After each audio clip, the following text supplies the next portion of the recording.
មកកូនជួបជាមួយលោកគ្រូទៀតហើយណាកូនបើកសៀវភៅភាសាខ្មែរថ្នាក់ទី2ទំព័រទី118ពេលកូនបើកហើយកូនត្រៀមអានជាមួយលោកគ្រូឲ្យខ្លាំងទាំងអស់គ្នាណាកូនតោះចាប់ផ្ដើមសំណេរកចូលសរសេរតាមអានចម្លងពាក្យកនសោមពាក្យនិងល្បះខាងក្រោមសម្បូរ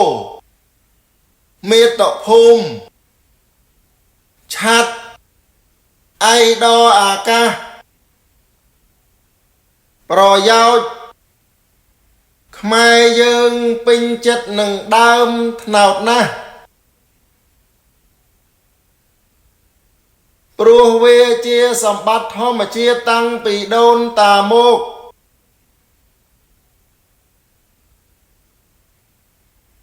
ខចូលបំពេញល្បះតាមរូបនីមួយខាងក្រោមឲ្យបានត្រឹមត្រូវប្រទេសកម្ពុជាសម្បូរដើមត្នោតណាស់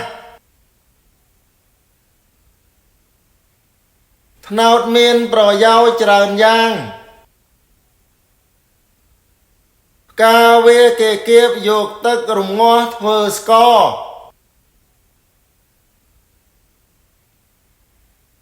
ដើមវាគេយកមកធ្វើផ្ទះធ្វើទូកឬយកមកធ្វើជាវត្ថុផ្សេងទៀត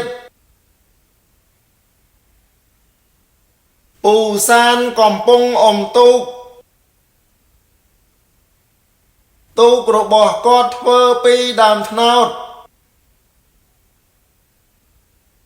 គោចូលសរសេរអក្សរផ្ចង់អំពីពាក្យរំងាស់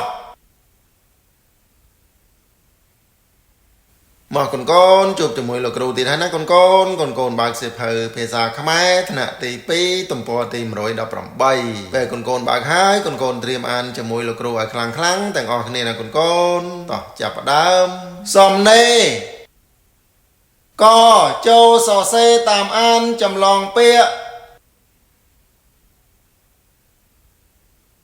កនសោមពាក្យនិងល្បះខាងក្រោមសម្បូរមាតុភូមិឆាត់អៃដរអាកាស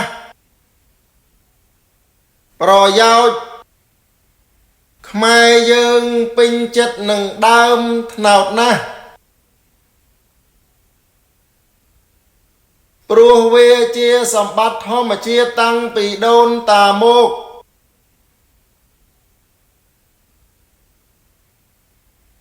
ខចូលបំពេញល្បះតាមរូបនីមួយខាងក្រោមឲ្យបានត្រឹមត្រូវប្រទេសកម្ពុជាសម្បូរដើមត្នោតណាស់ត្នោតមានប្រយោជន៍ច្រើនយ៉ាង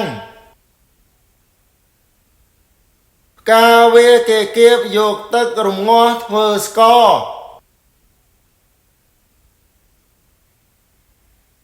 ដើមវាគេយកមកធ្វើផ្ទះធ្វើទូកឬយកមកធ្វើជាវត្ថុផ្សេងទៀតពូសានកំពុងអមទូករបស់គាត់ធ្វើពីដើមត្នោត